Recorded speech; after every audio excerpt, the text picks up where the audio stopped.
কোন ব্যক্তি কি তার জন্য এটা পছন্দ করে যে তার জন্য জান্নাত থাকবে? কেউ কি এটা পছন্দ করবে তার জন্য একটা জান্নাত থাকবে? দুনিয়াতে কেউ কি এটা অপছন্দ করবে যে দুনিয়াতে তার বিশাল একটা রাজপ্রাসাদ থাকবে, বিশাল একটা বাড়ি থাকবে, বিশাল সুন্দর একটা গাড়ি থাকবে, বিশাল কিছু থাকবে? এটা কি দুনিয়াতে কি অপছন্দ করবে? কথা বলেন। দুনিয়াতে ভালো একটা বাড়ি, ভালো একটা গাড়ি, ভালো একটা সুন্দর পরিবেশ থাকুক, এটা কি দুনিয়ার কোন মানুষ অপছন্দ করার কথা? কথা বলে না, বোঝেন না আপনারা? বোঝেন। তেমনি ভাবে আল্লাহ সুবহানাহু ওয়া তাআলা বলছেন, আয়াওয়াদু আহাদুকুম মান তাকুনা লাহু জান্নাতুম মিন নাখিল ওয়া আনাব। কোন ব্যক্তিকে এটা পছন্দ করবে জান্নাতের মধ্যে তার জন্য একটা জান্নাত থাকবে এবং সেই জান্নাতের মধ্যে থাকবে খেজুর, খেজুরের বাগান, আঙ্গুরের বাগান। সুবহানাল্লাহ কান। তাজরি মিন তাহতিহাল আনহার, এবং জান্নাতের পদদেশ দিয়ে তার জন্য থাকবে নহর সজ্জিত। এটাকে কে পছন্দ করবে? এটাকে কেউ পছন্দ করবে? কে বলছেন?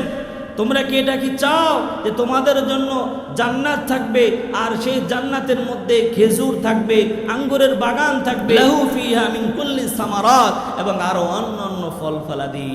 সুবহানাল্লাহ বলেন।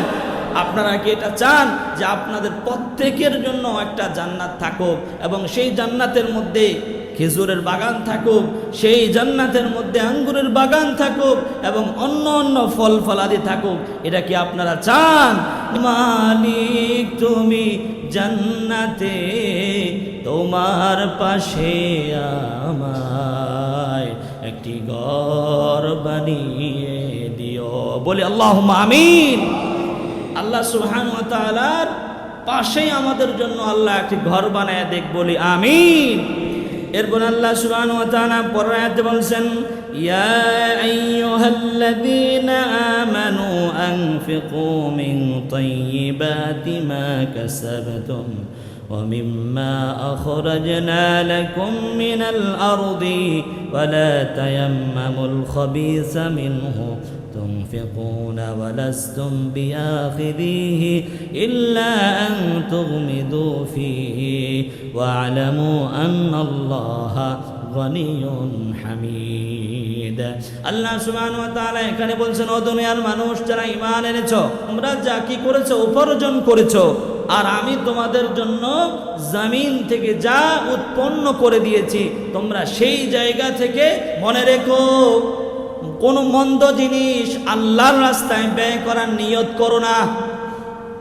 কোন মন্দ জিনিস আল্লাহর রাস্তায় ব্যয় করার নিয়ত করো না। আমাদের সমাজে অনেকেই মন্দ জিনিসও আল্লাহর রাস্তায় ব্যয় করে, আল্লাহর রাস্তায় দান করে। এমন মুসলমান আছে না নাই? আর যদি নাই থাকতো আল্লাহ সুবহানাহু ওয়া তাআলার এই কথা তো বলা দরকার ছিল না। আল্লাহ বলছেন, তুমি যেটা আল্লাহর রাস্তায় ব্যয় করবা সেটা যেন স্বচ্ছ হয়, সেটা যেন পবিত্র হয়। তোমার ইনকামের স্বচ্ছ টাকাটা তুমি আল্লাহর রাস্তায় খরচ করবা। আর তুমি তো হারাম কামাতে পারবাই না, সেটা তো আল্লাহ সুবহানাহু ওয়া তাআলা নির্দেশ করে দিয়েছেন। তুমি হারাম কামাতে পারবা না, সুদ দিতে পারবা না, ঘুষ খেতে পারবা না, এটা তো আল্লাহ সুবহানাহু ওয়া তাআলা বলেই দিয়েছেন। এর মন্দ জিনিস আল্লাহর রাস্তায় খরচ করা, ব্যয় করার নিয়তই করো না। এরপরে আল্লাহ সুবহানাহু ওয়া তাআলা বলছেন, যদি তোমাদেরকে কোনো ব্যক্তি কোনো কিছু দেয়, দিলেই সেটা চোখ বন্ধ করে গ্রহণ করো না। চোখ বন্ধ করে গ্রহণ করো না। নেওয়ার ক্ষেত্রে একটু বুঝা শুই না যে হালাল না হারাম, ভালো না মন্দ, বুঝা শুই না নিও। একজনে তোমাকে কিছু দিছে, বাস চোখ বন্ধ করে গ্রহণ করো না। নির্দেশটা কার?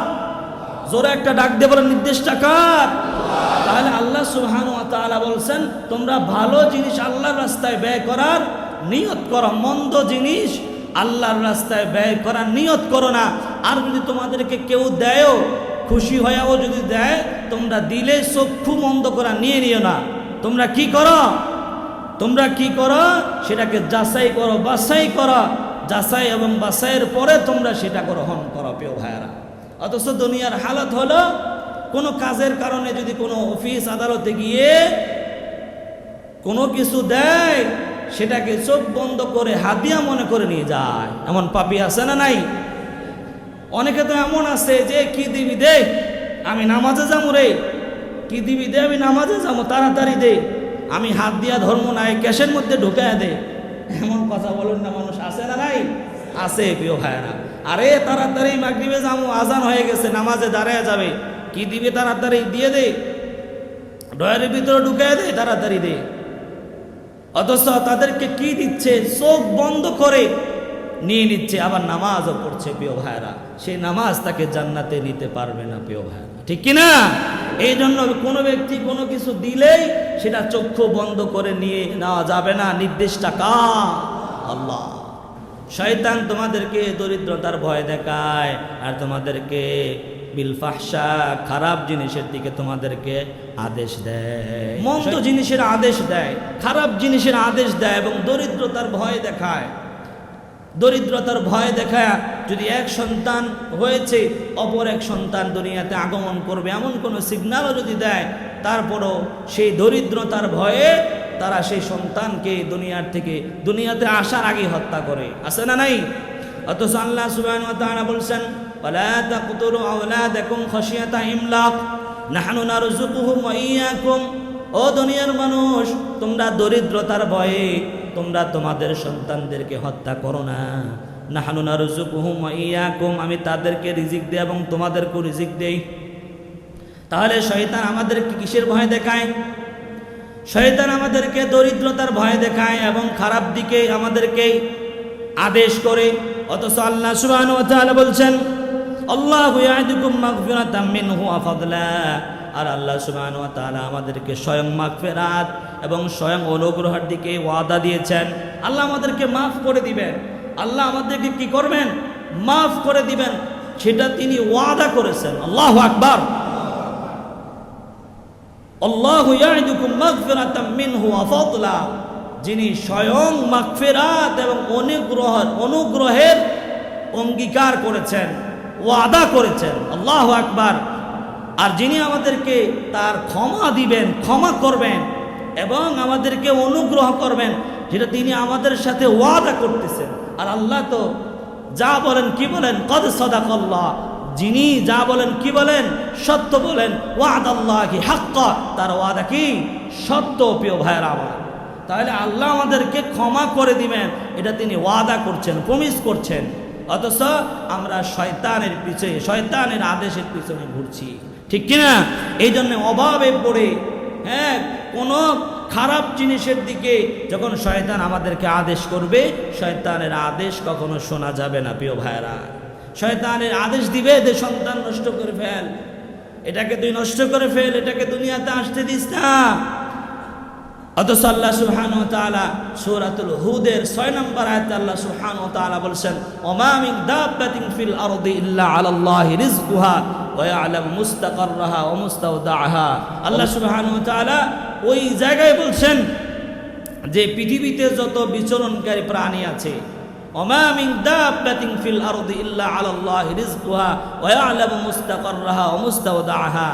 পৃথিবীতে যত বিচরণকারী প্রাণী আছে, সমস্ত বিচরণকারী প্রাণীর রিজিকের দায়িত্ব আমি রব নিয়েছি। আল্লাহু আকবার। আমি রব নিয়েছি। আর সূরাতুল কালামের মধ্যে হযরত আব্দুল্লাহ ইবনে আব্বাস রাদিয়াল্লাহু আনহু থেকে বর্ণনা, তিনি বলছেন যে পৃথিবী বানানোরও 50,000 বছর আগে আল্লাহ সুবহানাহু ওয়া তাআলা বান্দার জন্য রিজিক বানিয়ে দিয়েছেন। সুবহানাল্লাহ, বান্দার জন্য রিজিক বানিয়ে দিয়েছেন। শুধু রিজিক বলতে আমরা যেটা খাই, ভক্ষণ করি, এটা নয়। আমি যে সুস্থ আছি এটাও রিজিক। আল্লাহু আকবার। আমি যে ভালো আছি, ভালো পোশাক পরছি, ভালো জায়গায় আছি, ভালো খাচ্ছি, ভালো পড়ছি, আমার জীবনে যা কিছু হচ্ছে সবগুলি রিজিক। আল্লাহ সুবহানাহু ওয়া তাআলা আজ থেকে 50,000 বছর আগে, অর্থাৎ দুনিয়া বানানোরও 50,000 বছর আগে আপনার আমার রিজিক আল্লাহ সুবহানাহু ওয়া তাআলা নির্ধারণ করে দিয়েছেন। সুবহানাল্লাহ পড়ে। এই জন্য প্রিয় ভাইয়েরা,